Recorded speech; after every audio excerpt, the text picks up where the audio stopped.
Едно от най-важните неща е да изразим себе си тук на земята, такива каквито Господ ни е замислил да бъдем, с тези качества хубави, които ни е дал.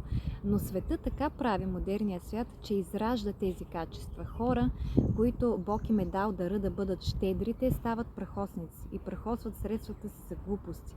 Хора, на които Бог е дал емпатия, добро сърце, милосърдие, света така взема и обръща това, че прави тези хора емоционално нестабилни, прави ги да изглеждат глупави, хората да ги използват, да бъдат наивни. Също Бог дава качеството смелост, смелото сърце, това е толкова хубаво, но света отново го взема и обръща тази смелост в безразсъдство. И Господ е дал такава невероятна същност на всеки един от нас, но света със своето забързано ежедневие, с купищата неща, които ни кара да мислим в материалния свят, той тази същност започва да я задушава и започва тази нежна душа, която Бог е дал на всеки един от нас, този свят започва да изковава в черупката си, най-вече в материализма, в това постоянно да се трупа. Ето сега са празници, има толкова много, хората толкова много пазаруват, огромно консуматорство и навсякъде е залято толкова много разнообразие, от всякаква стока по толкова много. На кого е нужно всичко това? И нашите сетива до такава степен са ангажирани с цветните глупости на този свят, че ние нямаме време да се замислим за Господ. И хората в последни дни сега спорят кой се е родил, Господ ли се е родил, Бог ли се е родил, дядо Коледа ли празнуваме. Този спор е абсолютно излишен, защото ние знаем, че се е родил Господ Исус Христос и ние празнуваме това рождение.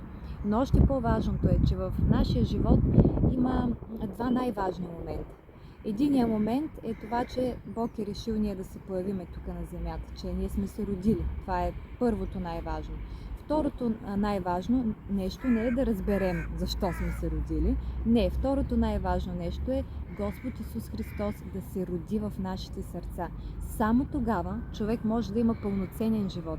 Само тогава човек може да избяга от глупостите на този свят. Само тогава може да се спаси и да разбере истински защо е дошъл тук. Когато сърцето му бъде осветено отвътре от тази Божия любов, само тогава човек може да намери истински мир.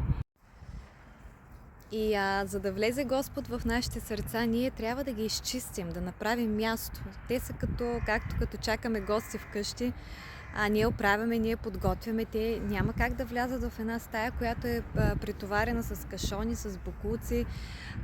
Затова в наистина тези последни дни от новата година е толкова добре да си оставим някакво време насаме, да бъдем искрени пред самите себе си, пред Господ, така да излеем мислите си, душата си, всичко, което ни тормози, да си признаем наистина къде сме сгрешили, къде сме постъпили лошо. Както се казва, да имаме един момент на покаяние. Сега друг е въпросът, че самото покаяние то е дар. Но каквото и... Ако, например, седнете в последните дни и ви е трудно да отворите сърцата си,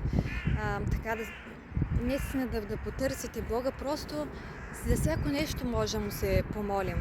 Дори да му кажем да ни помогне да извършим това очистване на сърцата, да направим това покаяние. Това е най-важно и когато вече очистим сърцата си и дойде този мир, защото той идва едно облегчение след искрен разговор с Бог, вече тогава ще започнат да се нарежат и други неща. Така че не е на първо място важното да се започва диетата и спортуването, защото когато първо очистим сърцето си и приемем Бог в него, идва такъв мир в нас, че вие ще видите вече няма да прияждате, няма да се карате с хората, няма да правите куп други щуроти, защото ще имате Божия мир в сърцата си.